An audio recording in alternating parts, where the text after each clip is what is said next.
வணக்கம் ஃப்ரெண்ட்ஸ், எல்லாரும் எப்படி இருக்கீங்க? நான் உங்க செஃப் பிரவீன். இது நம்ம சேனல் பட்ட சோம்பு. இன்னைக்கு நம்ம சேனல்ல பிச்சு போட்ட கோழி இது எப்படி செய்யறதுன்னு பார்க்கலாம்.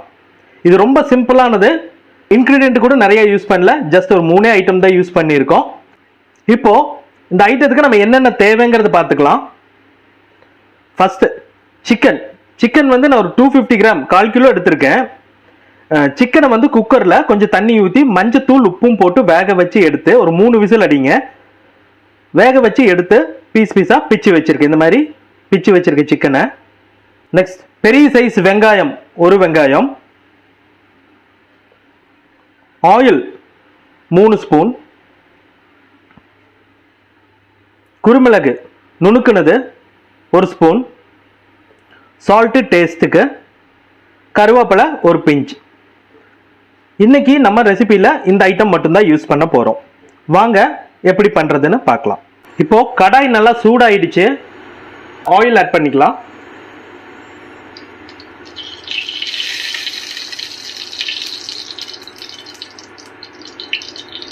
ஒரு 3 ஸ்பூன் ஆயில் ஆட் பண்ணியிருக்கோம்.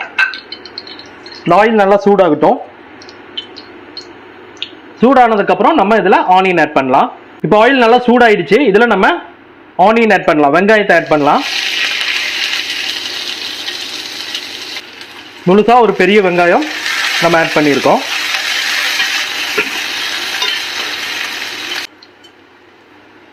இப்போ கொஞ்சமாக சால்ட் ஆட் பண்ணிக்கலாம். சால்ட் கொஞ்சம் பார்த்து ஆட் பண்ணிக்கோங்க, ஏன்னா ஆல்ரெடி நம்ம சிக்கன் பாயில் பண்ணும்போதே சால்ட் ஆட் பண்ணி தான் பாயில் பண்ணி வச்சுருக்கோம். அதனால் சால்ட் கொஞ்சம் பார்த்து சேர்த்திக்கோங்க. சால்ட் எதுக்காகனா அப்போ தான் வெங்காயம் சீக்கிரமாக வதங்கும், அதுக்காக வேண்டி சும்மா லைட்டாக சால்ட் ஆட் பண்ணியிருக்கோம்.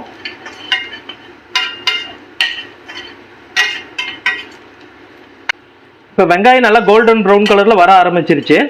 இப்போ நான் இதில் கருவேப்பிலை ஆட் பண்ணுறேன். இப்போ கருவேப்பிலை ஆட் பண்ணியாச்சு. கருவேப்பிலை நல்லா மிக்ஸ் பண்ணி விட்டுக்கோங்க. இப்போ ஆனியன் நல்லா கோல்டன் ப்ரௌன் கலரில் ஆயிடுச்சு. இப்போ நம்ம நுணுக்கி வச்சிருக்க பெப்பர் பவுடரை மேலே போட்டுக்கலாம். 1 ஸ்பூன் பெப்பர் பவுடரை நான் நுணுக்கி வச்சிருக்கேன். பாதி மட்டும் போடுங்க, ஒரு 1/2 ஸ்பூன் போடுங்க. பேலன்ஸ் ஆஃப் வந்து நம்ம கடைசியாக போட்டுக்கலாம். இப்போ இந்த பெப்பரும் போட்டதுக்கப்புறம் நல்லா மிக்ஸ் பண்ணிக்கோங்க. லோ ஃப்ளேமில் வச்சுக்கோங்க. இப்போ ஏன்னா பெப்பர் போட்டதுக்கப்புறம் உங்களுக்கு அந்த பெப்பரோட ஃப்ளேவர் போயிடும் கருகுச்சுன்னா, அதனால லோ ஃப்ளேமில் வச்சு கொஞ்சம் நல்லா மிக்ஸ் பண்ணிக்கோங்க. ஒரு 2 மினிட்ஸ் நல்லா மிக்ஸ் பண்ணதுக்கப்புறம் நம்ம சிக்கன் இப்போ ஆட் பண்ணிக்கலாம்.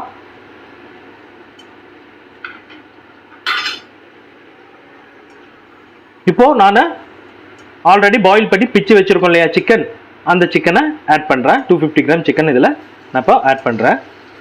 எதுக்காக மஞ்சத்தூள் போட்டு வேக வச்சுருக்கோன்னா, நம்ம வேக வைக்கும்போது அதில் ஒரு ஸ்மெல் வரும் இல்லையா, அந்த ஸ்மெல் வராமல் மஞ்சத்தூள் ப்ளஸ் வந்து ஒரு கலரிங்காக வேண்டி நம்ம மஞ்சத்தூள் போட்டு வேக வச்சுருக்கோம்.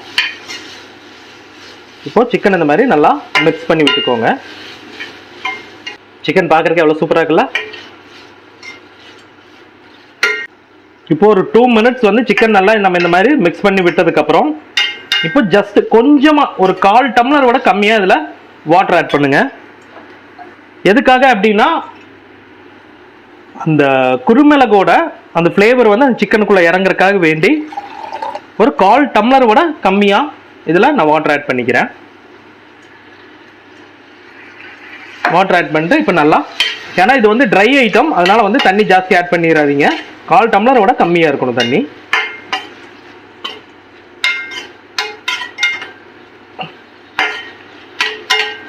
ஓகேங்களா? இப்போ நல்லா இந்த மாதிரி மிக்ஸ் பண்ணதுக்கப்புறம் நம்ம மூடி போட்டு ஜஸ்ட் ஒரு 3-4 நிமிஷம் நம்ம அப்படியே மூடி வச்சிடலாம். இப்போ லிட்டு போட்டு இதை மூடிடலாம். 2 மினிட்ஸ் ஆயிடுச்சு. லிட்டு போட்டு அப்படி மூடிடலாம். ஓகே ஃப்ரெண்ட்ஸ், இப்போ பார்த்தீங்கன்னா ஒரு 5 மினிட்ஸ் ஆயிடுச்சு. நம்ம இந்த லிட்டை ஓப்பன் பண்ணிக்கலாம். லிட்டை ஓப்பன் பண்ணதுக்கப்புறம் நம்ம மிக்ஸ் பண்ணி விட்டுக்கலாம். இப்போ பாருங்க, நம்ம ஊற்றின அந்த 1/4 டம்ளர் தண்ணியும் நல்லா ட்ரை ஆயிடுச்சு. இப்போ ஜஸ்ட் ஓப்பனில் ஒரு 2 மினிட்ஸ் அப்படியே இருக்கட்டும். ஏன்னா இது நல்லா ட்ரை ஐட்டம் இது, அதனால நல்லா வந்து ட்ரையாக இருக்கணும். கொஞ்சம் ஈரம் இருக்காமல் நல்லா மிக்ஸ் பண்ணி விட்டிங்கன்னா உள்ளே இருக்க கொஞ்சம் தண்ணியும் வெளியே போயிடும். ஓகே, இப்போ 2 மினிட்ஸ் ஆயிடுச்சு. ஓப்பன்லேயே ஒரு 2 மினிட்ஸ் நம்ம விட்டு அந்த வாட்டர் ஃபுல்லாகவே ட்ரை ஆயிடுச்சு. இப்போது மிச்சம் இருக்கிற அந்த பெப்பரை அப்போ ஃபர்ஸ்ட் வந்து ஒரு பாதி ஸ்பூன் போட்டிருக்கு இல்லைங்களா, இப்போ திருப்பியும் இன்னொரு பேலன்ஸ் இருக்கிற அந்த பெப்பரையும் நம்ம போட்டு மிக்ஸ் பண்ணிக்கலாம். அவ்வளோதான், நம்ம மிக்ஸ் பண்ணிட்டோம்னா நம்ம டிஷ் ரெடி. ஓகே ஃப்ரெண்ட்ஸ், பிச்சு போட்ட கோழி நம்ம ரெடி பண்ணிட்டோம். இப்போ நான் இதை டேஸ்ட் பண்ண போகிறேன். அதே மாதிரி நீங்களும் வீட்டில் ட்ரை பண்ணிட்டு டேஸ்ட் பண்ணி பார்த்துட்டு கீழே கமெண்ட் பண்ணுங்கள். மறக்காமல் சப்ஸ்கிரைப் பண்ணுங்கள், ஷேர் பண்ணுங்கள், லைக் பண்ணுங்கள். நீங்கள் போடுற லைக் என்னை மேலும் வீடியோ போட ஊக்குவிக்கும். ஓகே, நன்றி, வணக்கம். நாளைக்கு நம்ம மீண்டும் இன்னொரு வீடியோவில் சந்திக்கலாம்.